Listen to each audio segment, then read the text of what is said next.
हम आज एक ऐसे जंगल में खड़े हैं जहाँ कभी बस्ती हुआ करती थी और यही संसार का नियम है।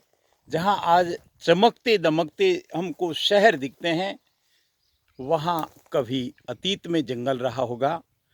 और जहाँ आज जंगल दिख रहा है, वहाँ अतीत में कोई शहर या नगर या कस्बा या गांव रहा होगा।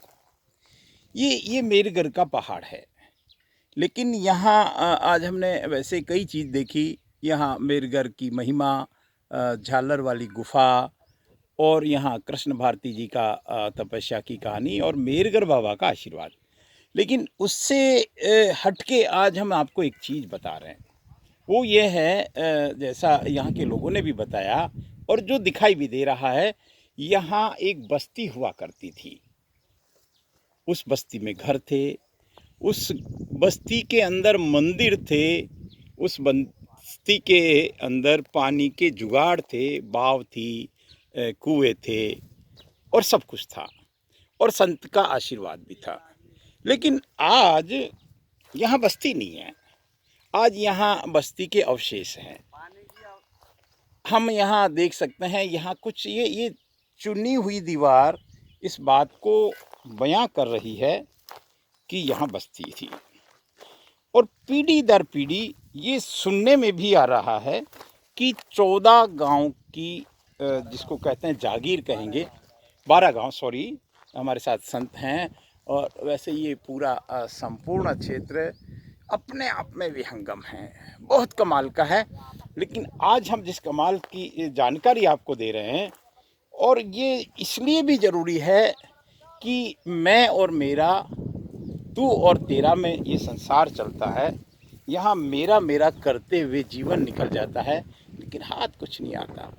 यहाँ कभी गांव था, बस्ती थी, और बस्ती स्वाभाविक रूप से यहाँ भी मेरा तेरा चला होगा, क्योंकि जहाँ बस्ती होती है, किसी के घर होते हैं, किसी का अपना होता है, तेरी मेरी करते हुए जीवन चला जाता है। गीता में भगवान श्री कृष्ण बड़ी खूबसूरत वाणी बोलते हैं अर्जुन को, कहते हैं कि ऐसा कभी कोई समय नहीं आया जब मैं नहीं था, तू नहीं था, या ये नहीं थे। तो सृष्टि, समय, ये सब जाते रहेंगे, गुजरते रहेंगे, और ये संसार का परिवर्तन होता रहेगा। इसलिए हमको एक वैराग्य रूपी शस्त्र का सहारा इस माया को काटने में तो लेना चाहिए। ये संत जन का ये यहाँ भी हम इस तरह का देख रहे हैं। ये एक, ये देखिए क्या कह रहे हैं आप, ये सब मकान थे, स्वाभाविक रूप से मकान, ये हम देख सकते हैं। ये बिल्कुल बिल्कुल बिल्कुल। और यहाँ मैं आपको एक मंदिर के अवशेष बता दूँ। ये देखिए, ये शिला तो निश्चित रूप से ऊपर से लुढ़क कर ही आई होगी। देखिए, ये सालों सालों, ये यहाँ देख सकते हैं हम किस तरह से ये इस तरह की शिलाएं यहाँ हैं, और कुछ भी स्थायी नहीं है। या यूं कहें इसको, अगर गोरखनाथ जी की भाषा में कहें तो ये संसार मरण धर्म है।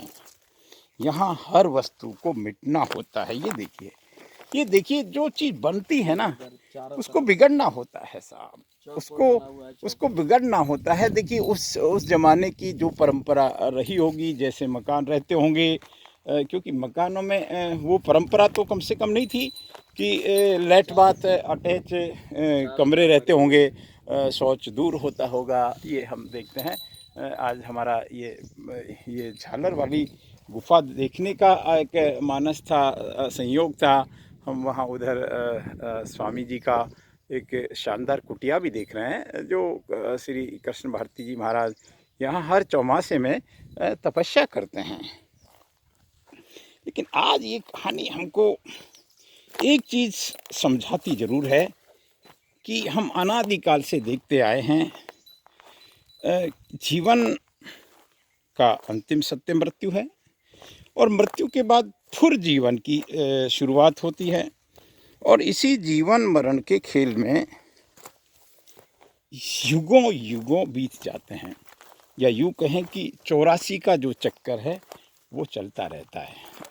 ये भी सत्य है कि मनुष्य जन्म का मिलना दुर्लभ है। देवताओं को भी मनुष्य जन्म अगर हमको मिल जाता है बहुत प्रारब्ध के कुछ पुण्य कर्मों के फलस्वरूप, तो ये मान के चलिए कि हमको 1,84,000 को ख़त्म करने के लिए मिलता है, परमात्मा को प्राप्त करने के लिए मिलता है, ईश्वर भक्ति के लिए मिलता है। लेकिन वही एक अंधे की कहानी संत जन एक दृष्टांत के माध्यम से बताते हैं कि 84 के चक्कर से आदमी बाहर नहीं निकल पाता।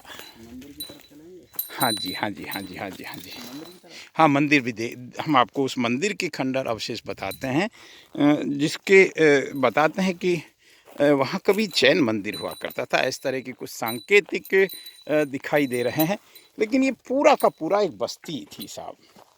और बस्ती में ये देखिए हम किस तरह से पत्थरों से मकान बनते थे ऊपर। देखिए आज से सैकड़ों साल पहले, हज़ारों साल पहले की जो है कहानी, वो इतिहास में हम सुनते हैं, पढ़ते हैं, देखते हैं, लेकिन यहाँ हम साक्षात रूप से देख रहे हैं कि यहाँ कभी बस्ती थी। यहाँ एक मेर नाम का बस्ती थी, गांव था, या जो भी कस्बा था, नगर था, या राजधानी थी उस भाषा में। 12 गांव के घोड़ों की जागीर थी। इतिहास कुछ ऐसा भी बताता है कि वो अपने आप में एकदम स्वतंत्र राजधानी थी, और उसका किस तरह से ये सब हश्र हुआ। और ये हश्र हम कई बार देखते हैं। जब सिरोही की बात करते हैं तो वर्तमान में जहाँ सिरोही है वहाँ सिरोही नहीं था, वहाँ कोई 400-500 साल पहले सिरोही की बसावट हुई थी, उससे पहले कहीं और था। लेकिन फिर मैं बता दूं कि ये देखिए कम से कम अवशेष तो हैं आज से 800 साल पुराने इस बस्ती के। आज जो जहाँ हम मंडवाड़ा देखते हैं, मेर मांडवाड़ा देखते हैं, हालांकि मेरगढ़ बाबा के नाम से ये गांव था, संतों के नाम से ये इस तरह की हम नज़ारा देखते हैं। इस जंगल में घूमने का हमारा एकमात्र अभिप्राय इतना सा है कि स्मृतियाँ हैं यहाँ इनके कोई अब मालिक नहीं बचे हैं, और हम भी मालिक नहीं हैं। हम भी अपने आप को भले ही संसार की नज़र में मालिक कहें, लेकिन सच में मालिक नहीं है। मालिक तो परमात्मा है, मालिक तो ईश्वर है। ये हम इस पूरे इस जंगल को आपको बताकर, ये देखिए यहाँ जब अलग की ध्वनि गूंजती है, क्योंकि अब जंगलों में केवल साधु बचे हैं या वन कर्मी बचे हैं। ये चीज़ और देख लीजिए, हमेशा बस्ती नदी के किनारे हुआ करती थी। ये नदी का तो आज भी हम लक्षण देखते हैं। यहाँ आज भी ये नदी बहती है और कई महीने तक बहती है। स्वाभाविक रूप से पहाड़ों का पानी धीरे धीरे रिसता हुआ, उतरता हुआ जब गुजरता है। लेकिन इस बस्ती के किनारे यहाँ बस्ती थी, नदी के किनारे। मैं इस दृश्य के साथ मेरी वाणी को विराम देता हूँ। ये दृश्य निश्चित रूप से किसी मंदिर के लक्षण हम देख सकते हैं। ये देखिए, ये सिर्फ एक मंदिर से जुड़े हुए पत्थर हैं होते हैं। और एक और बात है कि संगमरमर का उपयोग अक्सर मंदिरों में ही होता था पूर्व काल में। आजकल तो संगमरमर हम लगाने लगे घरों में, लेकिन आज भी जैन मंदिरों में अक्सर संगमरमर का उपयोग होता है। ये पूरा का पूरा दृश्य काफ़ी विचारणीय है, सोचनीय है कि ये देख सकते हैं हम किस तरह से यहाँ एक खूबसूरत मंदिर रहा होगा। क्योंकि मंदिर किसी भी गांव के, किसी भी समाज के, किसी भी शहर नगर के प्राण होते हैं। शहर तो खैर ज़माने में होते ही नहीं थे, या बहुत इस तरह के नहीं होते थे जिस तरह से आज हम महानगरों की भीड़ देखते हैं। क्योंकि भारत तो गाँवों में बसता था, जनसंख्या कम होती थी, दूर दूर घर होते थे। मैं मेरी बात को विराम देता हूँ कि हम रिलैक्स रहें, हम तनाव रहित रहें, हम जीवन को जीने का एक सीख ले कला।